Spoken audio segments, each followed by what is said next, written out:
Durante meses, un joven veterano intentó escapar de una exnovia que parecía incapaz de aceptar el final de la relación. Lo vigilaba, dañaba sus pertenencias y aparecía constantemente incluso después de la ruptura. Él denunció lo que estaba ocurriendo y aseguró tener miedo, pero según personas cercanas, la situación nunca fue tomada completamente en serio, en parte porque era un hombre denunciando el hostigamiento de una mujer. Nadie imaginó que aquella obsesión terminaría convirtiéndose en uno de los casos de hostigamiento y obsesión más violentos que se recuerdan en San Diego. Todo explotaría una tarde dentro de un apartamento, cuando una discusión marcada por los celos y el rechazo terminó en una ráfaga de disparos. Te invito a quedarte hasta el final del video para que conozcas todos los detalles de esta terrible historia. El caso de Víctor Saucedo. Todos los días convivimos con la maldad. Somos testigos de la parte más oscura del comportamiento humano. El sufrimiento provocado por un individuo a otros es algo latente en nuestra sociedad. En Investigadores Criminales nos adentraremos en ese lado oscuro de la humanidad. Traeremos a la pantalla los más perversos crímenes y trataremos de entrar en la mente de esos seres que cometen los más terribles actos. Yo soy Mario y el día de hoy te traigo otro caso más. Pero antes de comenzar, quiero que me digas desde dónde nos estás viendo. Nos gusta mucho saber hasta dónde llegan estas historias. Tampoco olvides dejar tu me gusta y compartir este video si crees que a alguien más le puede interesar. Y ahora sí, comencemos. La tarde del martes, 16 de octubre de 2012, la tranquilidad de un complejo habitacional ubicado en San Diego, California, se rompió de golpe cuando varios vecinos comenzaron a escuchar fuertes detonaciones provenientes de uno de los apartamentos. Algunos aseguraron que fueron múltiples disparos y que incluso existió una pausa entre una ráfaga y otra, algo que les hizo pensar que se trataba de algo extremadamente grave. Alarmados, varios residentes llamaron inmediatamente al número de emergencias para reportar lo sucedido. Pero entre todas las llamadas hubo una particularmente extraña. Una mujer identificada como Vegas Batalha Bray también se comunicó con emergencias afirmando que Víctor Saucedo había recibido disparos. Sin embargo, su relato era confuso. Dijo no estar segura de lo que había pasado y aseguró que había un arma en el piso junto al cuerpo del hombre. Sus palabras levantaron sospechas desde el primer momento. Cuando los agentes y equipos de emergencia llegaron al complejo habitacional, Vegas ya los estaba esperando en el estacionamiento. Lejos de mostrarse alterada o intentar escapar, se acercó a los funcionarios y los condujo hasta el apartamento de Víctor. En ese momento, sostuvo una versión concreta. Aseguró que el joven se había quitado la vida. Al entrar al lugar, las autoridades encontraron el cuerpo de Víctor, de 27 años, tendido en el pasillo cercano al baño. La escena era brutal. El joven presentaba múltiples impactos de bala en la cabeza y el pecho, además de una herida en una de sus manos. Todo alrededor mostraba señales de una violencia extrema que chocaba por completo con la explicación de un supuesto acto autoinfligido. Mucho antes de aquella escena sangrienta en la comunidad de Caspian Way, Vegas Bray y Víctor Saucedo parecían tener una vida completamente distinta. Ambos se conocieron dentro del entorno militar, y según quienes convivieron con ellos, la conexión fue inmediata.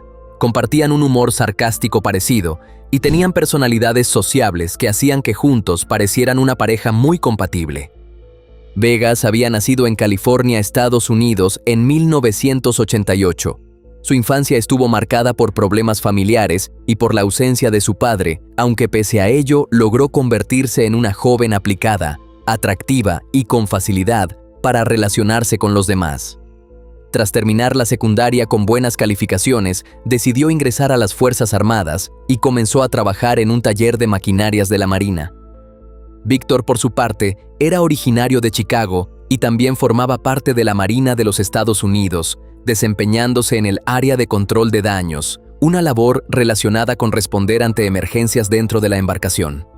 Sus amigos lo describían como un hombre optimista, carismático y muy sociable. Alguien acostumbrado a salir constantemente y relacionarse con diferentes mujeres, aunque sin comprometerse seriamente con ninguna. La vida de Víctor cambiaría cuando una relación anterior terminó en un embarazo. El nacimiento de su hijo Jeremiah transformó por completo sus prioridades. Aunque seguía siendo un hombre joven y sociable, quienes lo conocían aseguraban que estaba profundamente comprometido con su papel de padre. Mantenía una relación cordial con la madre del niño y buscaba estar presente constantemente en la vida de su hijo. Fue en medio de ese contexto cuando Vegas y Víctor iniciaron una relación sentimental a comienzos de 2011. Desde afuera parecían felices, compatibles y estables. Pero debajo de esa imagen comenzaban a aparecer tensiones que lentamente irían deteriorando todo. Con el paso de los meses, la relación entre Vegas y Víctor comenzó a verse afectada por un tema recurrente: la cercanía que el hombre mantenía con la madre de Jeremiah. Aunque el vínculo entre ambos existía principalmente por el bienestar del niño, Vegas no podía soportarlo. Los celos empezaron a convertirse en una constante dentro de la relación.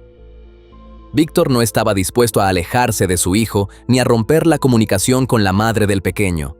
Para él, Jeremiah era lo más importante de su vida y quería seguir siendo un padre presente.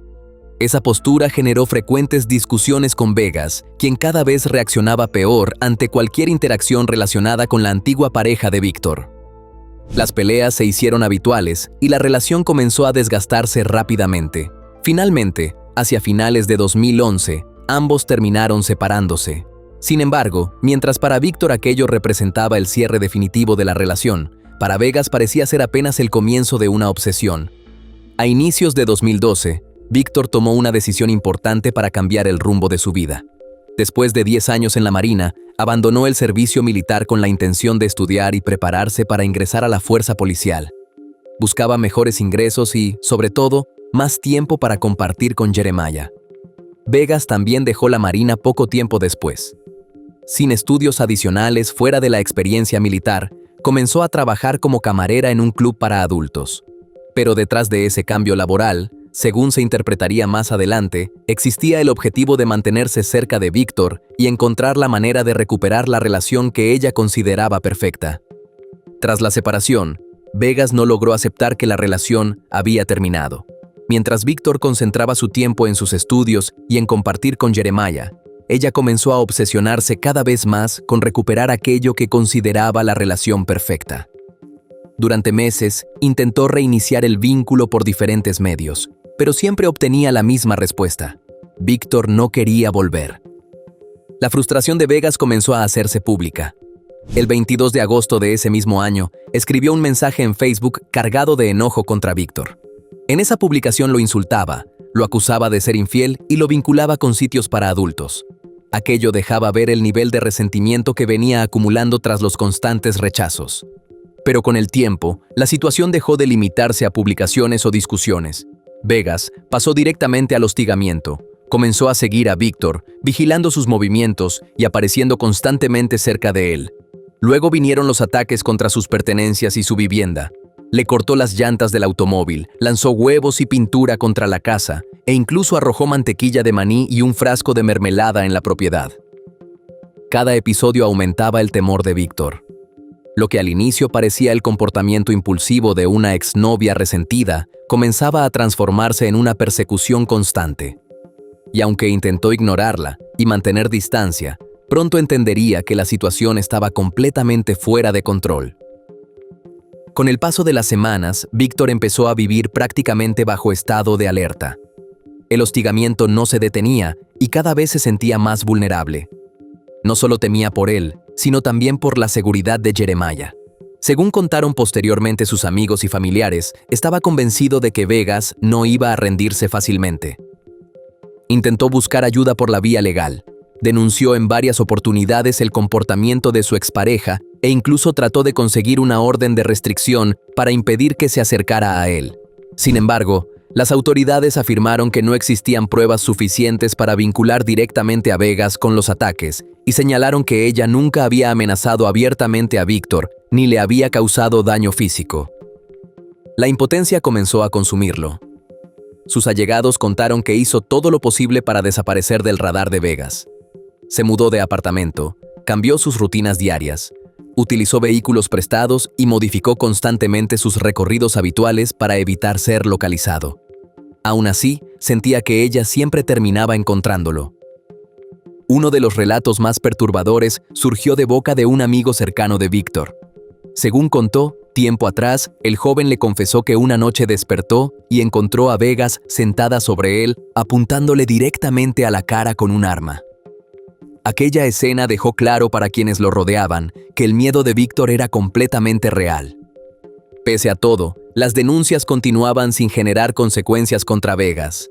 Algunos amigos aseguraron que Víctor sentía que las autoridades no tomaban en serio su situación porque era un hombre denunciando el hostigamiento de una mujer.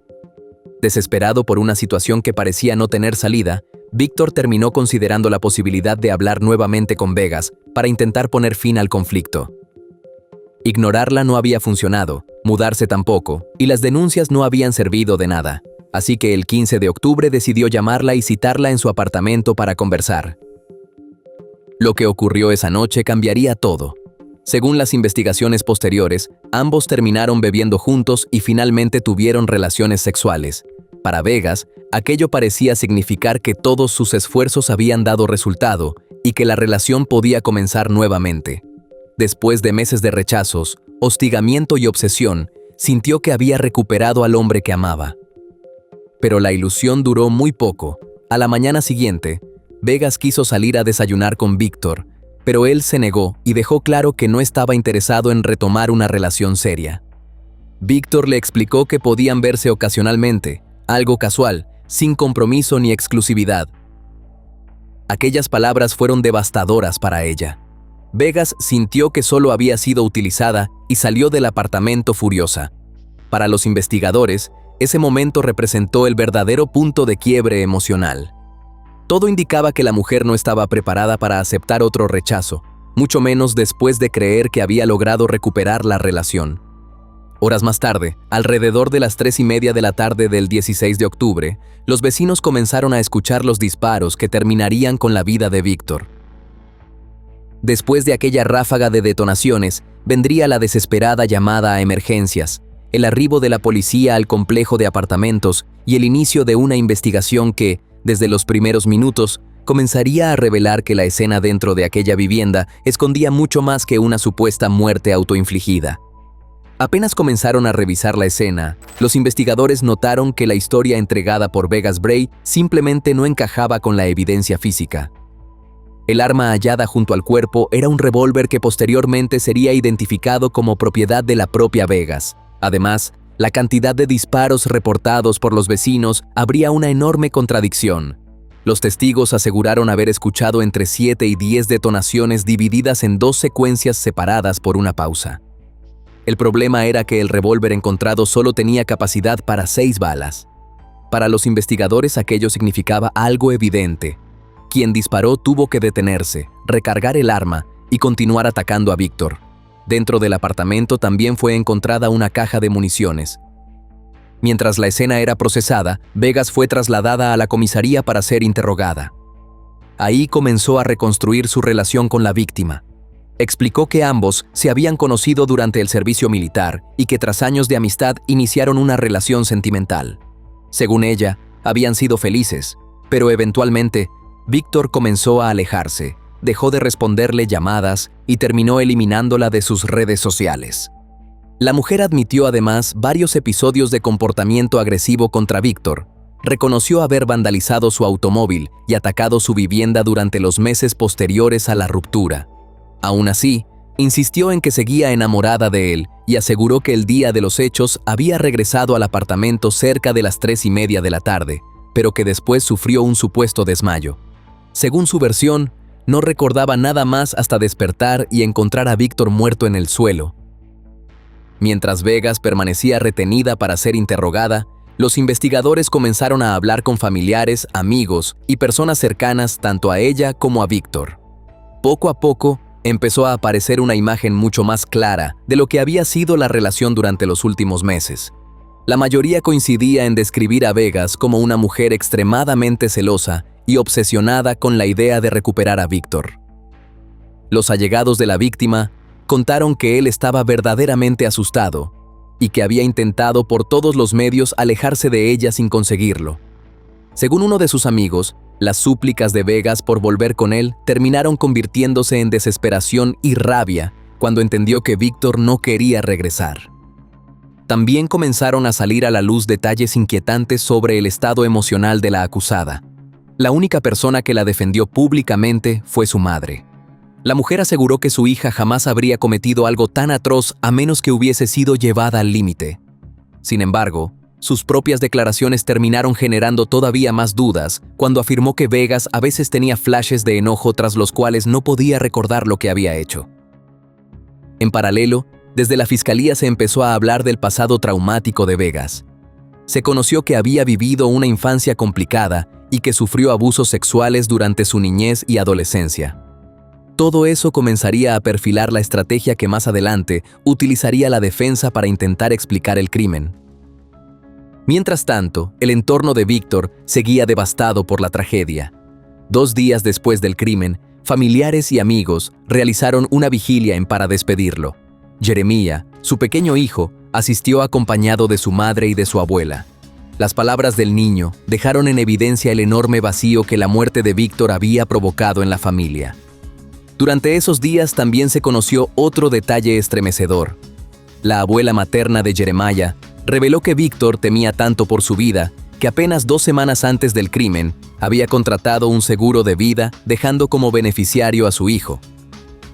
La audiencia preliminar contra Vegas comenzó en abril de 2013 y rápidamente quedó claro que el proceso estaría marcado por la tensión y el comportamiento impredecible de la acusada. Mientras un testigo relataba frente al tribunal los celos obsesivos que había mostrado durante la relación con Víctor, Vegas perdió completamente el control. En medio de la audiencia comenzó a gritar desesperadamente que ella no era celosa y aseguró que no iba a caer por algo que no recordaba haber hecho. Pese a que su abogada intentó tranquilizarla, siguió alterada frente al juez, insistiendo en que no recordaba el supuesto crimen y afirmando incluso que eso ni siquiera ocurrió. El caos obligó al juez a suspender la sesión y ordenar que fuera retirada de la sala para ser sometida a una evaluación psicológica. Los especialistas determinaron que no estaba en condiciones mentales de enfrentar el juicio en ese momento, por lo que el proceso quedó suspendido durante 2 años mientras recibía tratamiento psiquiátrico. No sería sino hasta el 15 de octubre de 2015 cuando finalmente fue considerada apta para regresar a tribunales. Durante el juicio, la fiscalía sostuvo una hipótesis clara.